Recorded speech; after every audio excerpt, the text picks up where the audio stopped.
స్తుతి స్తోత్రాలు చెల్లిస్తూ యేసు నామములోనే స్తుతి ఆరాధన అర్పిస్తున్నాను తండ్రి. ఆమేన్. హల్లెలూయా.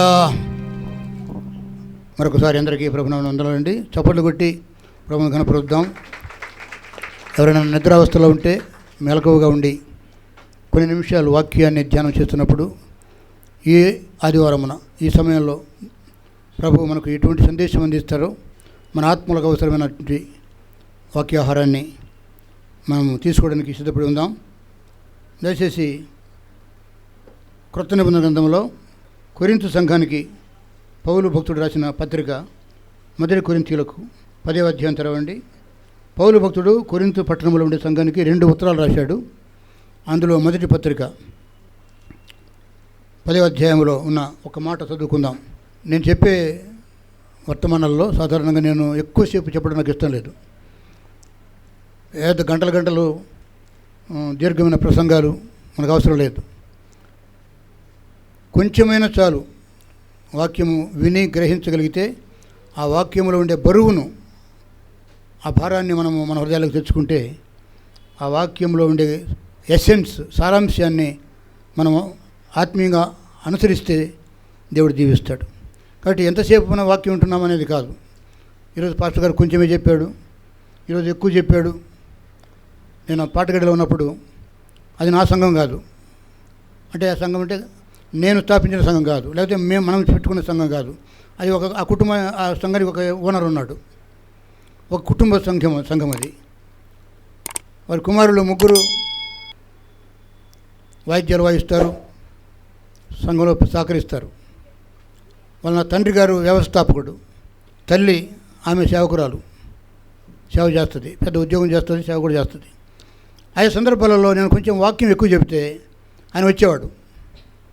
పాస్టర్ గారండి కొంచెం తక్కువ చేయాల్సింది వాక్యం అనేవాడు. తక్కువ వాక్యం చెబితే కొంచెం ఎక్కువ చెప్పాల్సింది అనేవాడు. నేను ఆత్మదేవుడు అట్లా నడిపిస్తే నేను నాలో సరుకు ఎంతో ఉంటుందో ఆ సరుకు మాత్రమే నేను పోవాలి కదా. ఆయన చెప్పమంటే చెప్పడం, మానుకోవడం అంటే కుదరదు. దేవుని సేవకుని దేవుని ఆత్మ నడిపించాలి. కాబట్టి ఇక్కడ నాకు స్వతంత్రం ఉంది. కాబట్టి నా సంఘం అంటే నా దుకాణం కాదు, ఇది అందరిది, మనందరిది. కానీ మీరెవరు నన్ను ప్రశ్నించరు, మీరెవరు మీ ఆధీనంలో నన్ను పెట్టుకోవడానికి ప్రయత్నం చేయరు. కాబట్టి ఆత్మదేవుడు నేను ఎవరిని విసిగించకూడదు, ఎవరిని మెప్పించడానికి నేను చేసే సేవ కాదు ఇది. మనందరం ప్రభుని మెప్పించాలా. కాబట్టి ఈ ఉదయకాల సమయంలో, ఈ మధ్యాహ్నకాల సమయంలో ఏ వాక్యాన్ని నీ ఆత్మకు దేవుడు అందిస్తాడో, ఏ వాక్యాన్ని నా ఆత్మకు దేవుడు అందిస్తాడో ఆ వాక్యాన్ని ఆత్మీయంగా తీసుకుందాం. దయచేసి మొదటి కొరింథీయులకు రాసిన పత్రిక 10వ అధ్యాయంలో పౌలు భక్తుడు సంఘానికి రాసిన ఉత్తరంలో ఏ హెచ్చరిక ఉందో చూద్దాం. మనకు కూడా ఆ హెచ్చరిక ఎంతైనా అవసరం. 5వ వాక్యం చదువుకుందాం. అయితే వారిలో ఎక్కువ మంది దేవునికి ఇష్టలుగా ఉండకపోయారు కనుక అరణ్యములో సంహరింపబడిరి. హల్లెలూయా. అరణ్యం అంటే ఈ లోకమే. ఈ లోకం అరణ్యం ఉంటుంది, ఈ లోకం సముద్రం ఉంటుంది, ఈ లోకము సాతాను అపవాదిది. దేవుడు లోకమును ఎంతో ప్రేమించెను, తన ద్వితీయ కుమారుడికి పుట్టిన యేసుక్రీస్తుని విశ్వాసం ఉంచుటకు ఆయన మనకు అనుగ్రహించబడ్డాడు. లోకము దేవునిదే, కానీ సాతానుడు ఆ కబ్జా చేసుకున్నాడు. యేసుక్రీస్తు వారు సిలువకు వెళ్ళకముందు శిష్యులతో అంటాడు, ఇదిగో ఈ లోకాధిపతి వస్తున్నాడు, ఈ లోకాధిపతి నన్ను పట్టుకుంటాడు, నన్ను సిలువకు అప్పగిస్తాడు. ఈ లోకానికి అధిపతి దేవుడే అయినా అపవాది సాతానుడు ఈ లోకాన్ని తన చేతులకు తీసుకున్నాడు. దేవుడు ఏమీ చేయలేక కాదు, దేవునికి సాతానుకు ఒక అవకాశం ఇచ్చాడు దేవుడు. ఇది నాన్న ఈ రోజుకు ఇప్పటికి కూడా ఈ లోకం సాతాను చేతిలోనే ఉంది. హల్లెలూయా. మతం, అధికారం, ప్రభుత్వం దేవునికి దూరంగా, దేవుడు అన్నీ చూస్తున్నాడు, దేవుని సమస్తం చేయగలడు. కానీ దేవుడు అపవాదికి అవకాశం ఇచ్చాడు. అపవాది చేతిలో ఈ లోకం నడుస్తూ ఉంది. ఇప్పుడు ఒకవేళ దేవుని చేతిలో ఈ లోకం ఉంటే అది వేరుగా ఉండేది. దేవుని రాజ్యం రాబోతుంది. అందుకని యేసుక్రీస్తు వారు కానీ, యేసుక్రీస్తు వారికి ముందుగా వచ్చినటువంటి యోహాను భక్తుడు కానీ ఏమని చెప్పారంటే, దేవుని రాజ్యం సమీపించి ఉన్నది, ఏం చేయండి, మీరు మారు మనసు పొందండి. దేవుని రాజ్యం ఇంకా రాలే. ఒక భక్తుడు అన్నాడు, ఈ లోకంలో అది ఏ దేశమైనా, ఏ ప్రాంతమైనా, ఏ ప్రజలైనా, ఈ లోకంలో చిన్న పరలోకం అంటే అనేది ఏదైనా ఉంటే అది సంఘమే. హల్లెలూయా. నీది చిన్న సంఘమైనా పెద్ద సంఘమైనా అది దైవ చిత్తానుసరమైన సంఘం అయితే, జీవం గల దేవుని సంఘం అయితే ఆ సంఘమే చిన్న పరలోకం. ఇప్పుడు మనం ఎక్కడ ఉన్నామంటే పరలోకం ఇంకా రాలే, దేవుని రాజ్యం ఇంకా రాలేదు, కానీ దేవుని రాజ్యంలో మిళితమైపోయేది, దేవుని రాజ్యానికి ఎత్తబడేది ఈ సంఘమే. హల్లెలూయా. అటువంటి జీవం గల సంఘంలో ఉన్నాం. ఆత్మసంచారముగా ఉన్నటువంటి ఈ సంఘంలో మనం ఉన్నాం. ఒక రోజున సార్వత్రిక సంఘంలో మన సంఘము మిశ్రమమైనప్పుడు, ఏకీభవించినప్పుడు మనమందరము పరలోక రాజ్యంలో ఉంటాం. ఇదన లోకము సముద్రము, లోకము అరణ్యము. ఇశ్రాయేలీయులకు ఆ మర్మం తెలియక వాళ్ళు నశించిపోయారు. ఇశ్రాయేలీయులు అంటే ఎవరండి? సాక్షాత్తు దేవుని ప్రజలు, అబ్రాహాము సంతానము. సృష్టికర్తైన యెహోవా దేవుడు ఆ ప్రజలను ఎంతో ప్రేమించాడు.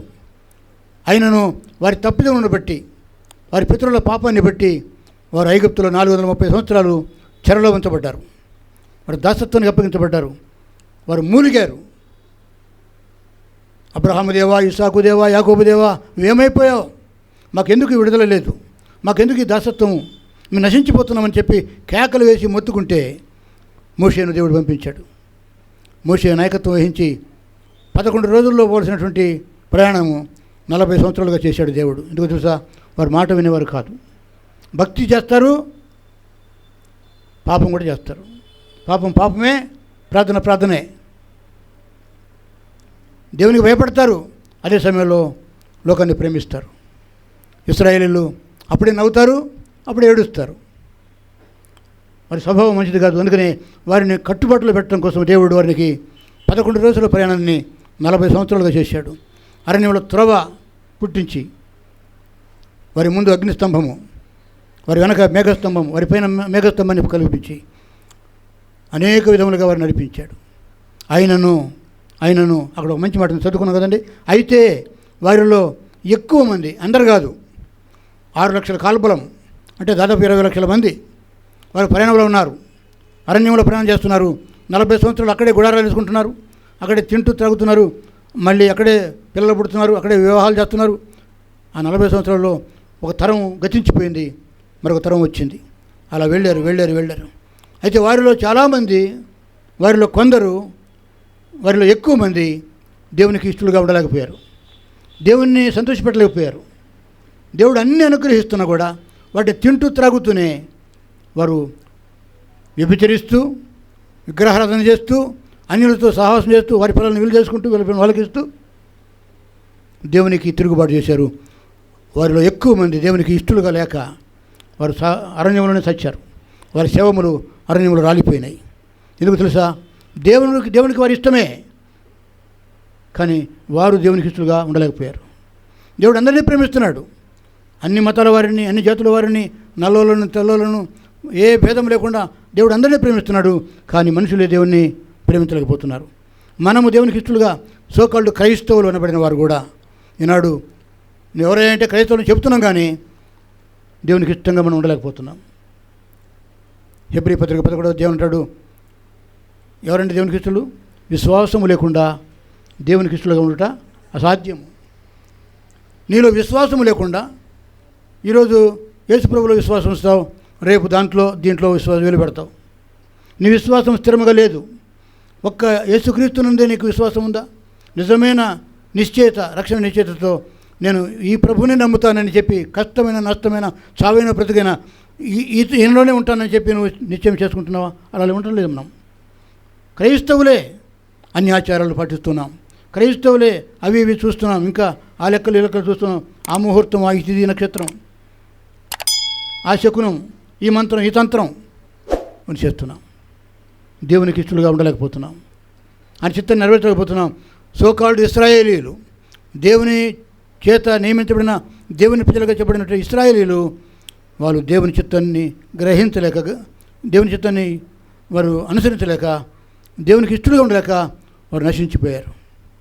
అయితే దేవుడు వారికి గొప్ప అనుభవాలు ఇచ్చాడండి. దాదాపు 6 అనుభవాలు దేవుడు వారికి ఇచ్చాడు. ఎంతగా దేవుణ్ణి విసిగించారో వాళ్ళు, ఎంతగా దేవునికి ఇష్టలుగా ఉండలేకపోయారు. ఆయనను అబ్రహాముకు దేవుడిచ్చిన వాగ్దానం బట్టి, తన భక్తుడైన అబ్రహామును బట్టి ఇశ్రాయేలును దేవుడు ప్రేమిస్తూ వచ్చాడు. గొప్ప గొప్ప అనుభవాలు వారు అరణ్యంలో ఉండగానే, ఆ 40 సంవత్సరాల అరణ్య యాత్రలో దేవుడు వారికి 6 అనుభవాలు ఇచ్చాడు. చెప్పాలంటే 7వ అనుభవము చావు. 6 అనుభవాలు గొప్పవే, గొప్ప గొప్ప అనుభవాలు దేవుడు ఇచ్చాడు. 7వ అనుభవం ఏంటంటే ఆ 6 అనుభవాలు కూడా చేస్తూనే అందులో వారు ఫెయిల్ అయిపోయారు, దేవునికి ఇష్టలుగా ఉండలేకపోయారు. అందుకనే దేవుడు వారిని చంపాడు. ఎవడైనా తన పిల్లల్ని తను చంపుకుంటాడా? మన పిల్లల్ని మనం చంపుకుంటామా? దేవునికి మనం చావటం ఇష్టం లేదు, మనం బ్రతకాలనే దేవునికి ఇష్టం. కానీ ఇశ్రాయేలీయులు అరణ్యంలోనే సంహరింపబడ్డారు, అరణ్యంలో నశించిపోయారు. ఓ తరమంతా, ఓ జాతి నశించిపోయింది. వారిలో ఎక్కువ మంది దేవునికి ఇష్టలుగా ఉండలేకపోయారు. మొదటి అనుభవం ఏంటంటే మేఘము. మొదటి అనుభవం ఏంటండి? వారు ఐగుప్తు నుంచి దాటగానే సముద్రం ఎదురైంది. అయితే దేవుడు వారికి మేఘముగా ఉన్నాడు. మేఘం ఎక్కడ ఉంటుందండి? భూమి మీద ఉంటుందా? మేఘం పైన ఉంటుంది. మేఘం ఎందుకంటే వారికి ఎండ తగలకుండా, వారి ప్రయాణమంతట్లో 40 సంవత్సరాలు వారు పాపం చేస్తుండగానే, వారు అతిక్రమం చేస్తుండగానే, వారు మాంసప్రియులు, అరణ్యంలో మాంసాలు వండుకొని దేవుని మేఘము వారి పైన ఉండగా వారు మాంసానికి ఇష్టపడి వారి నాలుకలు చప్పబడిపోయినవని, మాకు కీరకాయలు, దోసకాయలు, చేపలు, మాంసం కావాలని చెప్పి దేవుని విసిగిస్తూ దేవుని నాయకత్వానికి తిరుగుబడి చేస్తున్నప్పుడు దేవుడు వారికి అన్నీ ఇచ్చాడు. అయితే వారి మాంసం వారి కుండల మీద ఉడుకుతూ ఉండగానే, ఉడకకుండా అంత తాపత్రయంతో ఉడుకుతుండగానే, కుండలు దించకుండానే అందులోని మాంసాన్ని తింటుంటే వారి మాంసము వారి వాళ్ళ పనుల సందర్భంలో ఉండగానే వారు చచ్చి ఊరుకున్నారు. అంటే మాంసమునకు ఇచ్చిన మాంసాహారానికి ఇచ్చినటువంటి ఆ ప్రాధాన్యతను దేవునికి ఇవ్వలేకపోయారు వాళ్ళు. తినుట, త్రాగుట, నాట్యమాడుట. అక్కడ మంచి మాట ఉంది చూడండి. జనులు తినుటకును త్రాగుటకును కూర్చున్నారు, అంతేకాదు ఆడుటకు లేచారంట, నాట్యమాడారట. ఆ తిండిలోనే ఆ కడుపును నింపుకొని అందులో నాట్యమాడుతూ వచ్చారంట. వాళ్ళు జనులు తినుటకును త్రాగుటకును కూర్చుండి ఆడుటకు లేచారు. అది దేవునికి ఇష్టమైన కార్యం కాదు. తినండి. ఎందుకు తినండి? బతకడం కోసం తినండి, తినడం కోసం బతకద్దు. అది తినాలి, ఇది తినాలి. ఆహారం నీకు ఇష్టమైన ఆహారం కోరుకోవడం తప్పు కాదు, కానీ దానిని తిండిపోతులుగా దేవునికి మహిమ లేకుండా తినటము చిత్తం కాదు. ఇశ్రాయేలీయులు తిండిని ఆశించారు. ఇశ్రాయేలీయులు త్రాగుటకు అలవాటు పడ్డారు, వాళ్ళు నాట్యమాడారు. అందుకని వాళ్ళు దేవునికి ఇష్టలుగా ఉండలేకపోయారు. మొదటిది దేవుడు వారికి ఇచ్చిన గొప్ప కృప ఏంటంటే మేఘము దేవుని కృపకు సాదృశ్యం. హల్లెలూయా. మేఘము కృపకు సాదృశ్యం. ఏదైనా మన దేవుని మేఘము మన మీద ఉన్నదని మనం నమ్మాలి. మేఘం వస్తే ఏమొస్తుంది? వర్షం వస్తుంది. వాక్యంలో కృపావర్షము, ఆత్మవర్షం అని ఉంది. ఏదైనా మన మీద ఏ మేఘం ఉంది? ఒక ప్రవక్త కాలంలో ఆ దేశమంతా 3 సంవత్సరాలు వర్షం లేదు, పశువులకు గడ్డి లేదు, మనుషులకు తిండి లేదు. ఏలియా ప్రవక్త ఆహాబు రాజు సింహాసనం నుండి, ఇదిగో రాజా, నీవు నీ భార్య పాపం చేస్తున్నారు ప్రజల చేత, నువ్వు పాపం చేసి నీ భార్య పాపం చేసి మీ ఇద్దరి పాపం చేత ఇశ్రాయేలు చేత పాపం చేపిస్తున్నారు కాబట్టి దేవుని కోపం ఈ దేశం మీదకి వచ్చింది. వర్షం పడదు, మంచు కూడా పడదు. ఎన్ని సంవత్సరాలు? 3.5 సంవత్సరాలు వర్షం కాదు, మంచు కూడా పడదు అని చెప్పినప్పుడు మళ్ళీ ఏలియా వర్షం వస్తుందని చెప్పేదాకా వర్షం రాలేదు. ఒక చిన్న మేఘం కనపడింది. ఆహాబు ఏలియాని ఎదుర్కోవడానికి వచ్చాడు రథం మీద. ఏలియా ప్రవక్త చూశాడు. ఆగ మేఘంలోకి దేవుని మేఘము చిన్న హస్తం వల్ల వచ్చింది. చిన్న చేతంత హస్తం, చిన్న మేఘమే. అంతవరకు ఆ 3 సంవత్సరాలు వర్షం లేదు, మేఘము లేదు, నల్లటి నీలి ఆకాశమే ఉంది. ఏలియా గమనించాడు, ఇదిగో దేవుని హస్తం వచ్చేసింది. దేవుని హస్తము మేఘమంతా, చిన్న హస్తమంతా మేఘం వచ్చిందంటే ఆ మేఘం కమ్ముకొని ఆహాబు రాజు ఇంటికి కూడా పోకుండా రథం ఆగిపోయేటట్టుగా వర్షం కురిపించాడు దేవుడు. రాజు ఇంటికి పోవడానికి కూడా అవకాశం లేకుండా అంత పెద్ద వర్షం కురిపించాడు. ప్రవక్త మాట నెరవేరింది. ఈ దినమున నీ మీద, నీ ఇంటి మీద దేవుని హస్తమనే మేఘం ఉంది. ఆ మేఘం ఎంత వర్షం కురిపిస్తుందో తెలియదు. నోవహు కాలంలో 40 రాత్రింబగళ్ళు వర్షం పడితే కోట్ల మంది జనాలు ఒక 8 మంది తప్ప అందరూ చచ్చారు. ఒక కుటుంబమే బ్రతికింది. ఓడలో ఎవరు ప్రవేశించారో ఆ కుటుంబం బ్రతికింది, కానీ అందరూ నశించిపోయారు. దేవుని వర్షము చంపగలదు, దేవుని వర్షము బ్రతికించగలదు. హల్లెలూయా. నీకు బ్రతికించే వర్షం కావాలా, చంపే వర్షం కావాలా? చంపే వర్షమేమో జలప్రళయం, సునామీ.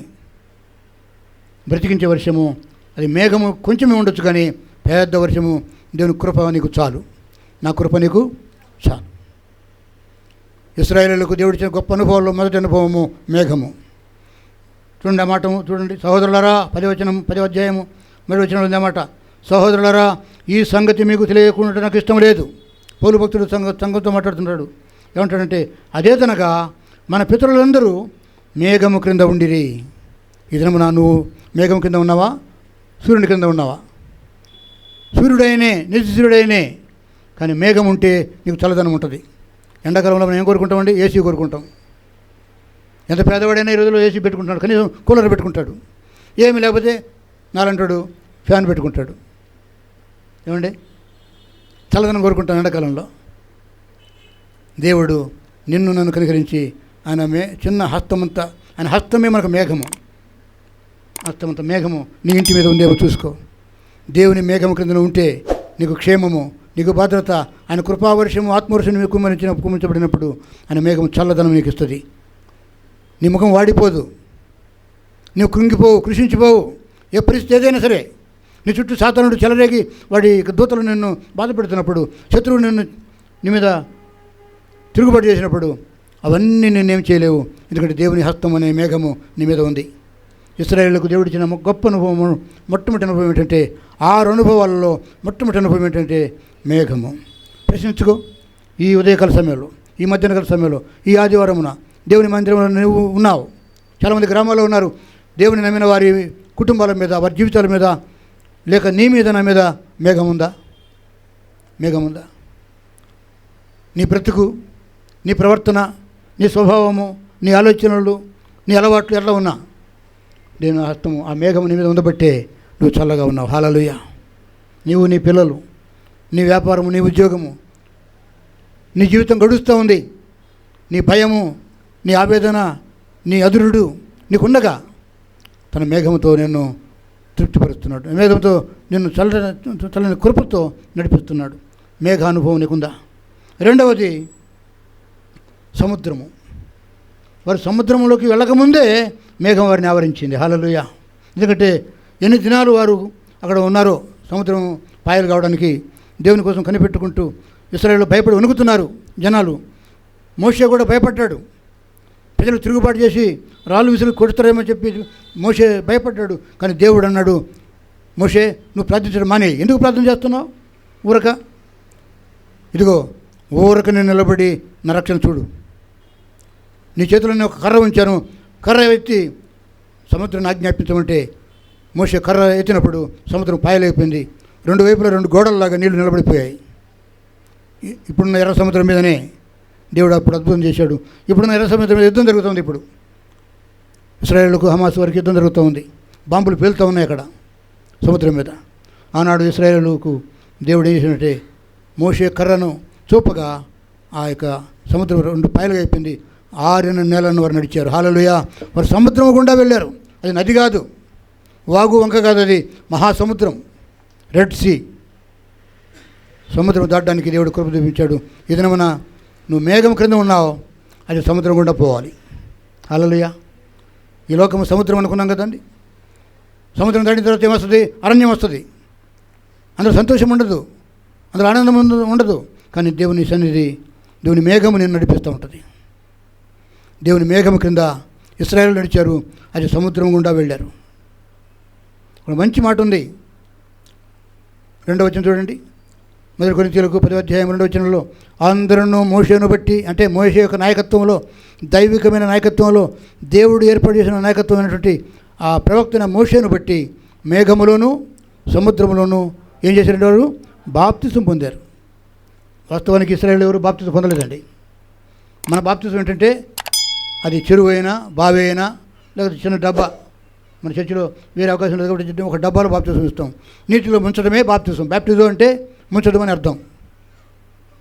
ఇశ్రాయేలు వారు మునిగిపోలేదు, వాళ్ళు 6 నెలలను నడిచారు. అయితే సముద్రం గుండా పోయారు కాబట్టి సూచనప్రాయంగా వారు బాప్తిజం పొందారు. హల్లెలూయా. నిజమైన బాప్తిజం కాదది. ఇశ్రాయేలుకి ఏముందంటే సున్నతి ఉంది. పురుషాంగాన్ని పురుషులు మాత్రమే తన పురుషాంగంలో ఉన్న ఆ యొక్క గోప్యాంగ చర్మాన్ని కట్ చేసుకోవాలి. అది అబ్రహాముతో ఆరంభమైంది. అబ్రహాముకు 99 సంవత్సరాలు ఉన్నప్పుడు, అబ్రహాము కుమారుడు ఇస్మాయిల్కు 13 సంవత్సరాలు ఉన్నప్పుడు తండ్రి కొడుకులు ఇద్దరు ఒకే రోజున గోప్యాంగ చర్మాన్ని తీసేసుకున్నారు. దేవుడు ఆజ్ఞాపించాడు. దేవుడు అంటే, అబ్రహమా, నీ కుమారుడు నీవు ఈ కార్యం చేయాలి, ఇది నీకు నాకు నిబంధన.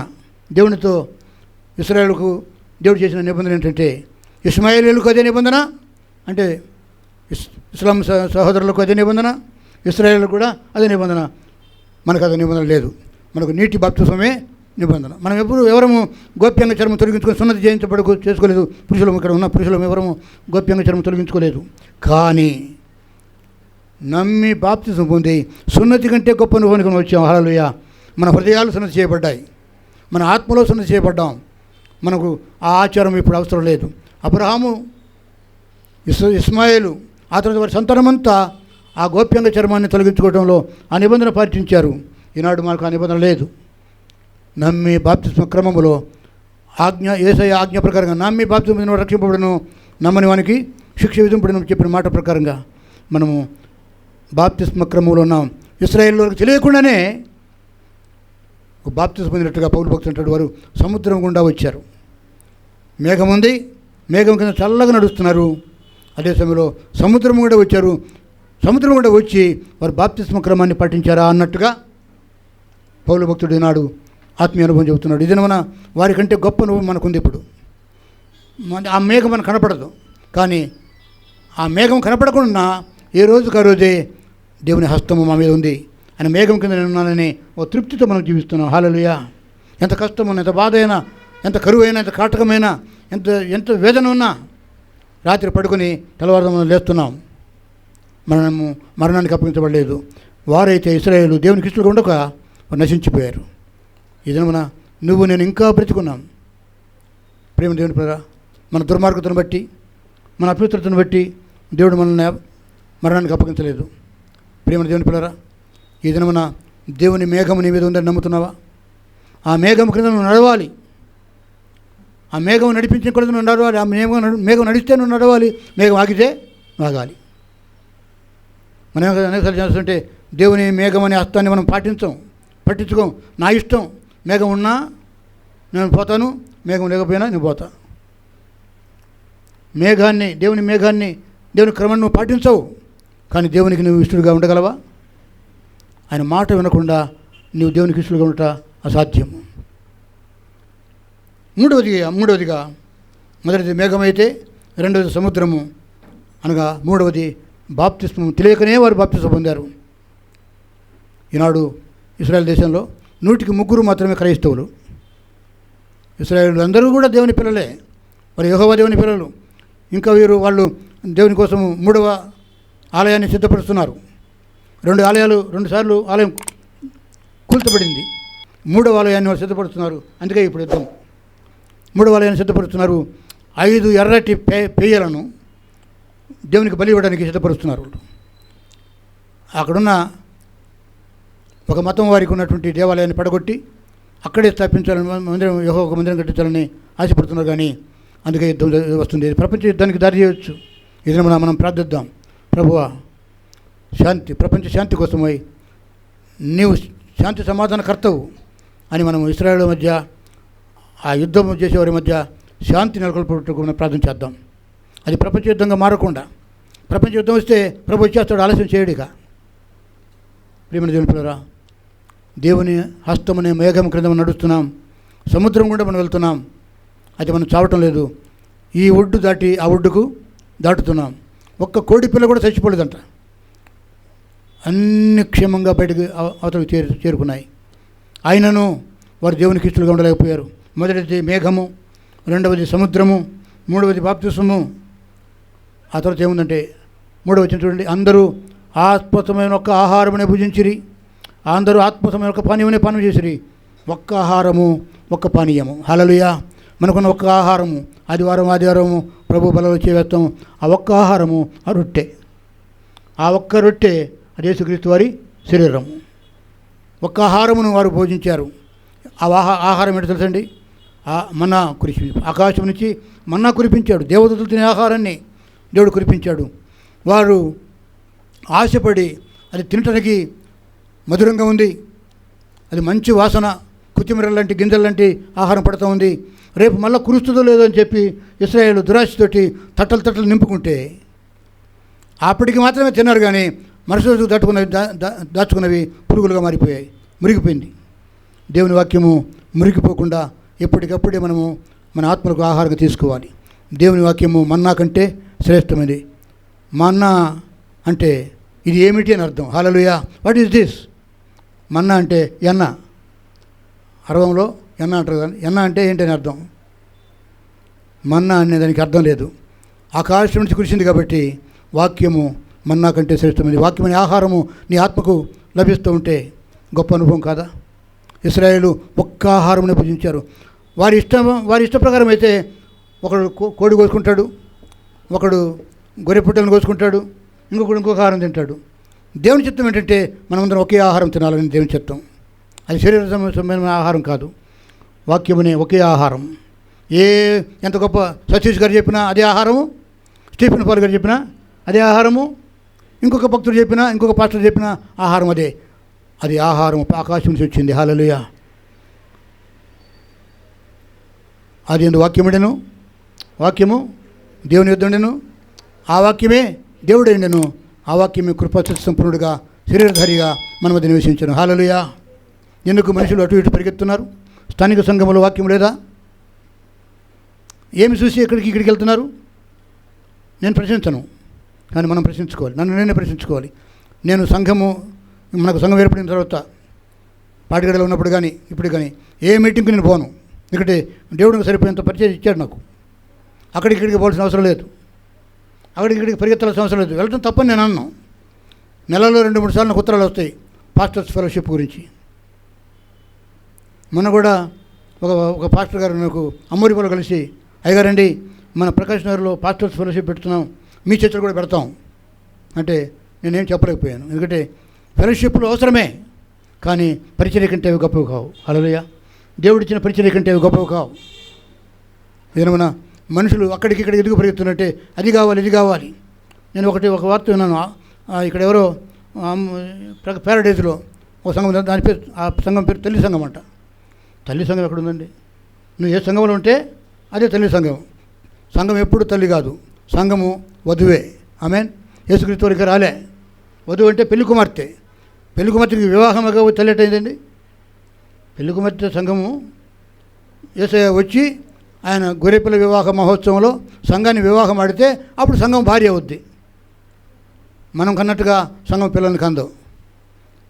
మనకనే పిల్లలు ఆత్మీయ పిల్లలు. హల్లెలూయా. తల్లి సంఘం అనిపోతే అక్కడ ₹1,00,000 పడమని బ్యాంకు ఆయన పాస్టర్ గారు ఫోన్ చేసి ప్రార్థన చేస్తే అకౌంట్లో ₹1,00,000 పడతాయంట. అదేనా యేసుక్రీస్తు వారు నేర్పిన బోధ? డబ్బుల కోసము, వెండి కోసము, బంగారం కోసము, దయ్యాలు పోవటం కోసము, రోగాలు పోవడం కోసము ఇక్కడ దేవుడు నీ మాట విన్నాడా? ఈ సంఘంలో ఒకే ఆహారం తినాలి, డిఫరెంట్ ఆహారం కాదు. చాలామంది మన వాళ్ళు ఎక్కడెక్కడికి పోతున్నట్టుగా నాకు సమాచారం ఉంటుంది. నాకేమీ బాధ లేదు, భయం లేదు. కానీ వారికి తెలియాలి మర్మం ఏంటో. సంఘమునికి వచ్చిన మర్మము, క్రీస్తునికి వచ్చిన మర్మము. నీకు ఇక్కడ ఏమి తక్కువైతే ఇక్కడికి పోతున్నావు?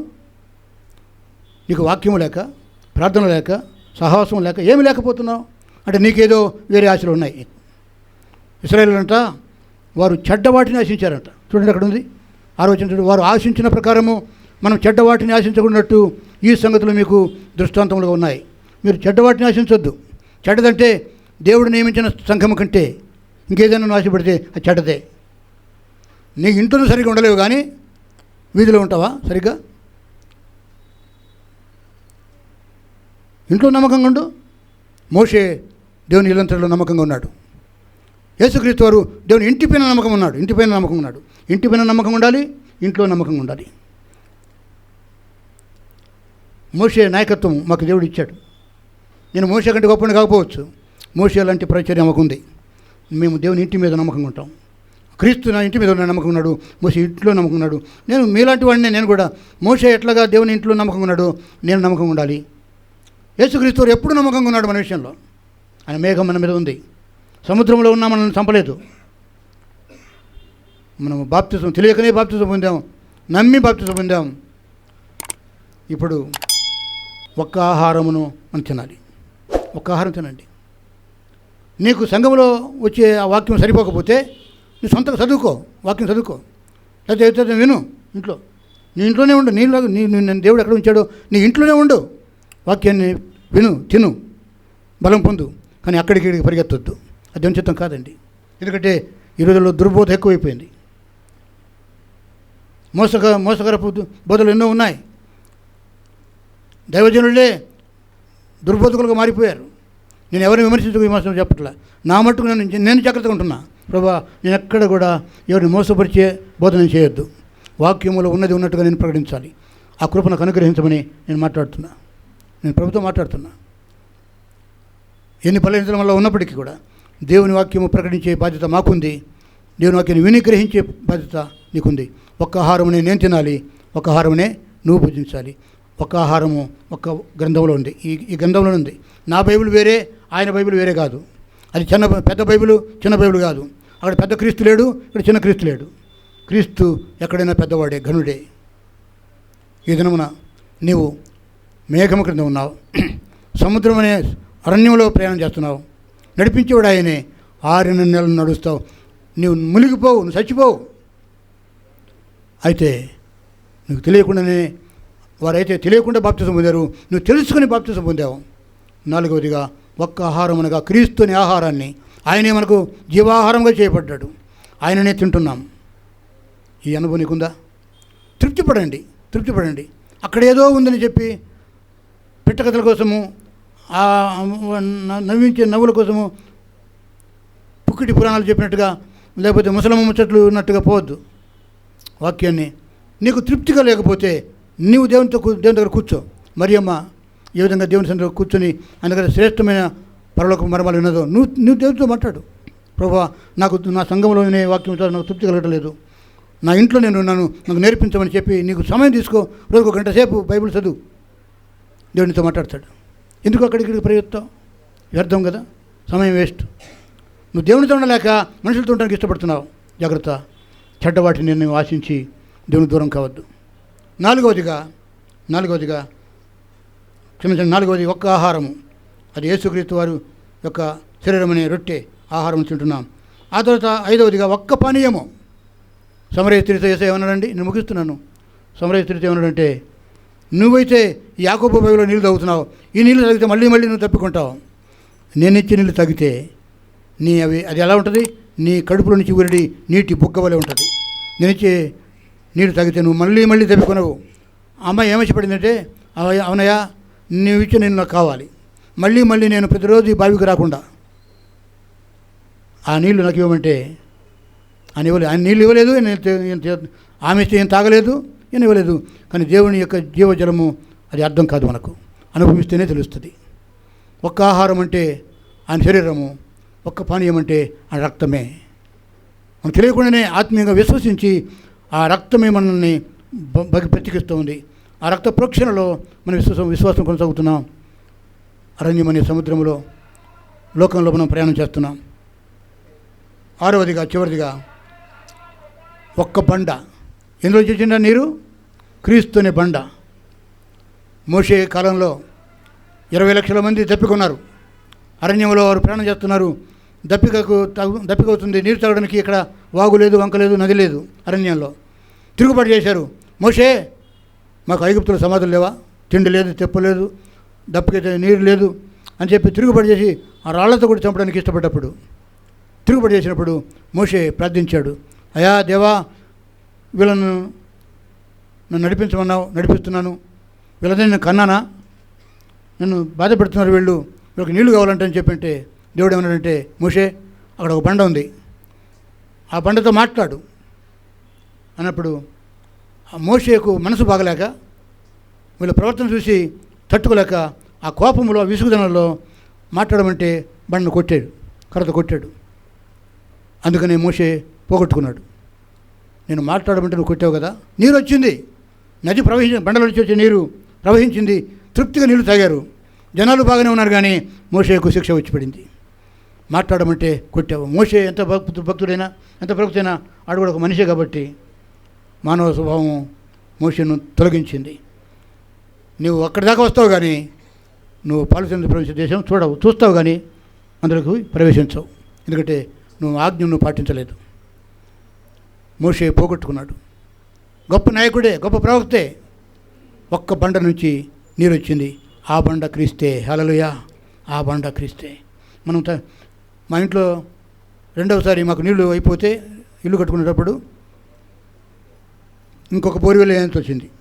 ఒక బోర్వెల్ ఎండిపోయింది, ఇంకొక బోర్వెల్ చూస్తే మొదటి బోరు 125 అడుగులే, నీరు బాగా పుష్కలంగా పడ్డాయి.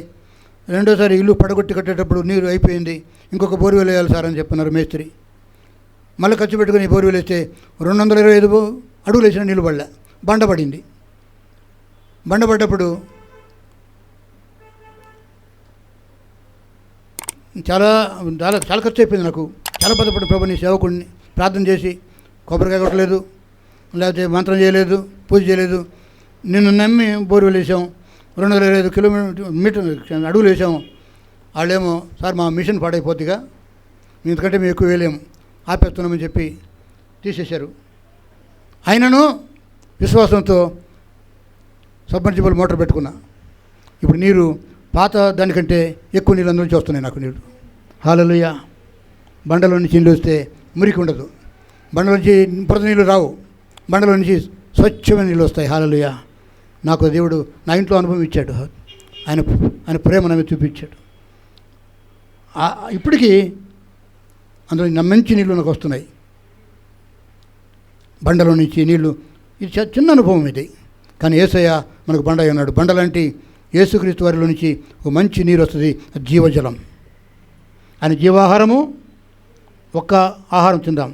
ఆయన ఆయన జీవ జలము, ఆ జలం తాగుదాం. ఆయన బండ, ఆయనే మనకు బండగా ఉన్నాడు. అయితే 7వ అనుభవం ఏంటంటే చచ్చారు. ముగిస్తున్నా. ఎందుకు చచ్చారంటే, అయితే వారిలో ఎక్కువ మంది ఎలా ఉండలేకపోయారండి, దేవునికి ఇష్టలుగా ఉండలేకపోయారు. కాబట్టి అరణ్యములో సంహరింపడిరి. వారు ఆశించిన ప్రకారంగా మనం చెడ్డవాటిని ఆశించకున్నట్టు ఈ సంగతులు మనకు దృష్టాంతంలో ఉన్నాయి.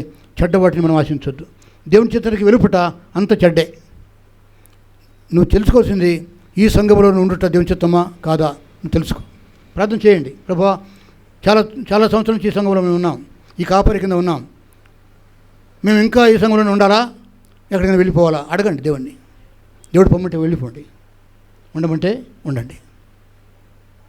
ఈరోజు అందరూ లేరు ఇక్కడ, 30-40 కుటుంబాల వారు లేరు, అయినా సంఘం ఉంది. హల్లెలూయా. దేవుడు ఉన్నంతకాలం సంఘం ఉంటుంది.